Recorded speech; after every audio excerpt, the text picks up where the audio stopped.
is it so easy for you to be content? I think it's just my my personality. What do you mean it's just your personality? I'm just easygoing.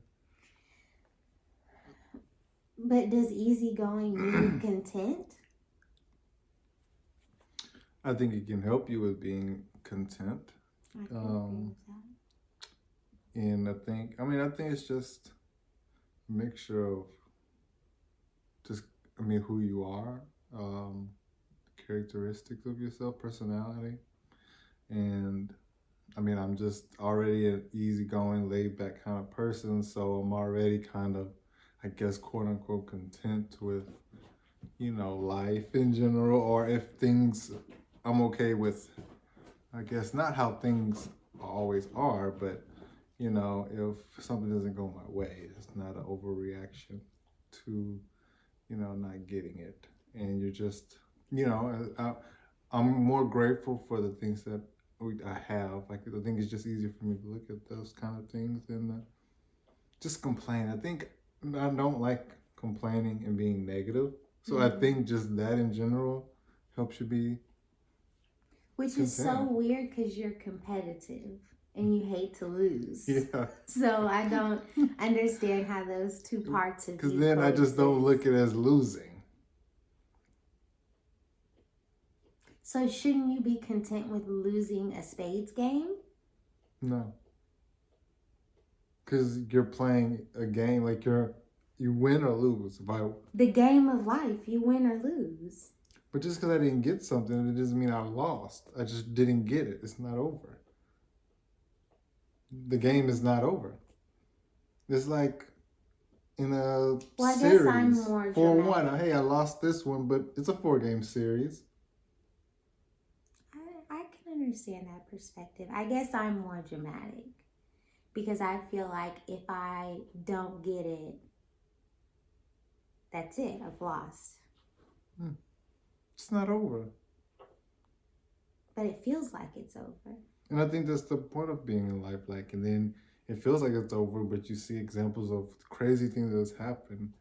Even if you relate it to sports, it's still, you've seen crazy comebacks. You've seen things where it looks like they're done and it's over. And you always have a chance until there is no more chance at all.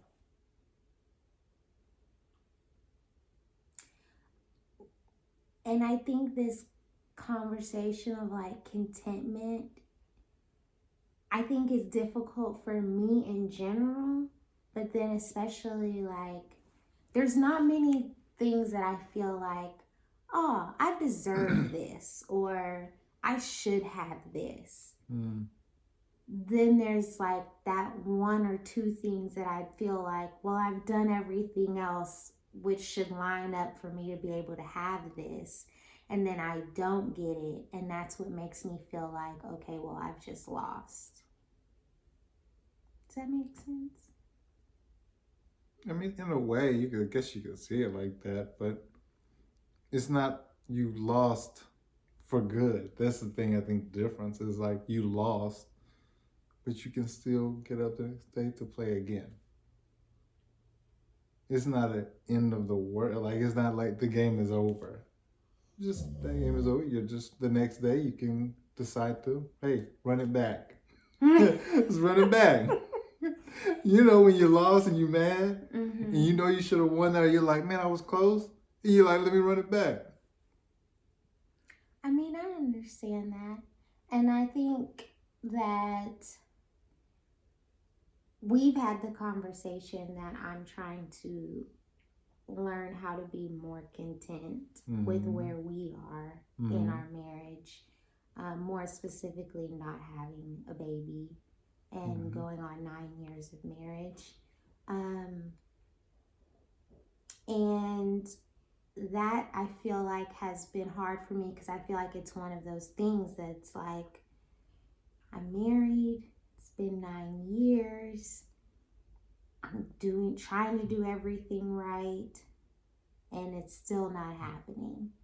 And we were in Bible class several weeks ago, And I don't know if you remember one of the sisters talking about how she wasn't content not having any kids, and she just wasn't happy like in her marriage. She wasn't happy like in life in general. And then she got pregnant and had a baby, and she was content with one child.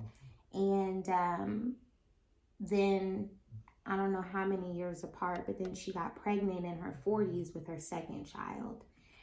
And just having that conversation about contentment just made me want to, well, it didn't make me, it helped me in the decision that I was already thinking of, like, I don't feel like I want to try to have a child anymore. Like, not necessarily I don't want kids, but I don't want to purposefully set out to have a baby because I feel like it just makes me, number one, not appreciate what I already have, and it just puts me in such a negative headspace because it feels like that's all that matters. And I can't be content if all I'm living for is just trying to achieve this one thing. I don't feel like I can be content that way, which has led me to on this journey of learning how to be content. But then at the same time, I look at you and I know how much you want it, but then you're just able to like be okay. And that kind of bothers me sometimes. Not gonna lie. I have a feeling it does, but I think it's like, I don't know why you expect me to be down and out and be like, oh no, you're not gonna do it again. I mean, what do you want me to be? I mean, I see it as, okay, this didn't happen, but I think that's the beauty of it. Like, and I know we always say, yeah, other people have been through it, but I think that's the beauty of life, to be able to have those examples. That's why we have examples in the Bible of many different things that happen in your life to show that it's not over and there's always a chance. So I feel like something in the situation that happened to us that's devastating, but it's not over. And we can continue to keep trying, and I'm not going to just like just give up, even though it is very hard. But I am in the mindset of like, I mean, yes, it is tiring, and you're like, man, but just like, you know, what we want. And I see it as when you were saying that, it's like with acting, when you were going for acting jobs and you didn't get it, and you tried, you were hard, I'm putting this out there, and you didn't get it. Do you go the next day and say, I'm done, it's over? No, you went the next day. If another job opportunity will come up, I bet you would do it. And I see it the same way. It'll be devastating. You have to keep doing it. To me, that would be like, man.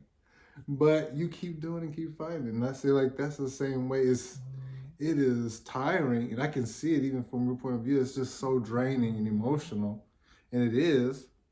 But I think we have situations and people around us that can help support us, that we're not alone, even though it feels like it is. It's just us. But we have each other. We know it can be done. It's just something that's just not, Okay, so using that comparison that you just used, I know that I'm able to fight through the 100 no's to get one yes, because it's something that I really want to do. And it's something I'm passionate about. So since I don't feel that same way about trying to have a baby, does that mean that I don't really want to have a baby? That's your question you have to ask yourself. I mean, I can't answer that for you. You came up with the comparison. I know. I would feel that you would want it. I mean, I think your reactions of how it affects you to show that you really want it. And that if you get, because how you would feel if you get that one yes? How do you feel if we get that one baby? I think the difference may be when I'm speaking it out loud is that I went into acting and the arts knowing that I was going to get a million no's to get one yes. I knew that. Mm-hmm. That was the first thing one of my first acting teachers told me. Yeah. And I don't think I went into marriage to be married for years, to be ready to start a family, to then be told no. Mm-hmm. Now on more than one occasion. Well, I mean, every occasion has been a no, but in two distinct ways, no. Mm-hmm. I think that's the difference. I think it is where it's, yeah, that thing that does make it rough when that's just kind of, you're always like, oh, it's easy. You think you have the plan when you're a teenager, like, I'm going to do this, have baby, boom, done. Mm-hmm. But then in life, and I think even in marriage, you think, oh, I'm going to get married, we're going to have this. It doesn't end up being that way. And I think this is just kind of the same.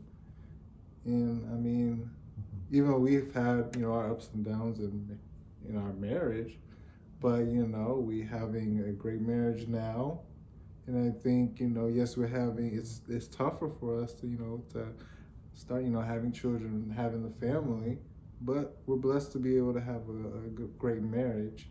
And to, other people may have 5 kids, but don't have a great marriage. And so it's just, I think we'll end up having it all. But, right now we are thankful and I'm content with what we have. And we could be at each other's throats. Why do you think it's so hard for me to be content? I think it's just the emotional drain for you. I think if it wasn't so emotionally draining for you, I think it would be a little bit easier to be like, okay, we can continue to keep pushing forward. But I mean, it's like, that we're going in, this is not a, and so I think that's what makes it harder. I mean, I think even with you in acting, it's not like, it's still more of like, okay, I'm riding the wave. What can I do to become more content? I mean, I think it's like what we had read about with the 6 acts of contentment. Mm-hmm. I think they are very important, and you need it for contentment. Every single one, I think, is just as important. And didn't I say my weakness was being steadfast? Mm-hmm. And I think that's where it is. Like, we get it done. It's like, it's over. Mm-hmm. And we have to go through the time of you getting through that, which I understand. You have to do, but we continue to just keep going, and I guess to see why it's contentment with that. It's just, I just try to look at it as like, yes, we are, and I know we kind of go through our back and forth of like our argument of why I believe it should be this way, and why you should think this way, and you tell me why I should feel this way, and we kind of go back and forth on this. But it's just like, I bet if we go into a look in the mirror, somebody else's life is going through the same thing, and I bet it's probably like 10 times more stressful I bet there's people that's probably do it every and they're just, it probably stressed me out. And I think ours is still stressful because we are trying, but I think we could be so much worse than what it is. It just feels so bad because it's us and it's happening to us, and it's just hard. That is a very hard thing to take, and it's something we really want. I mean, there's not many things that we say we want. And hence what I said earlier. I don't feel like I deserve many things or that I'm asking for many things. Mm-hmm. But, the one thing you do ask for, and it's just like, nope. Or, there you go. Just kidding. Nope. Yeah. Yeah, it is. I mean, I'm coming from 6 kids, oldest of 6, and you would think, hey, you just pop them out. You ready? Pop, up. Another one. There you go. So you're thinking like, oh shoot, it's easy. You want a baby, you just think about it. Baby. Here you go. Whoop. No.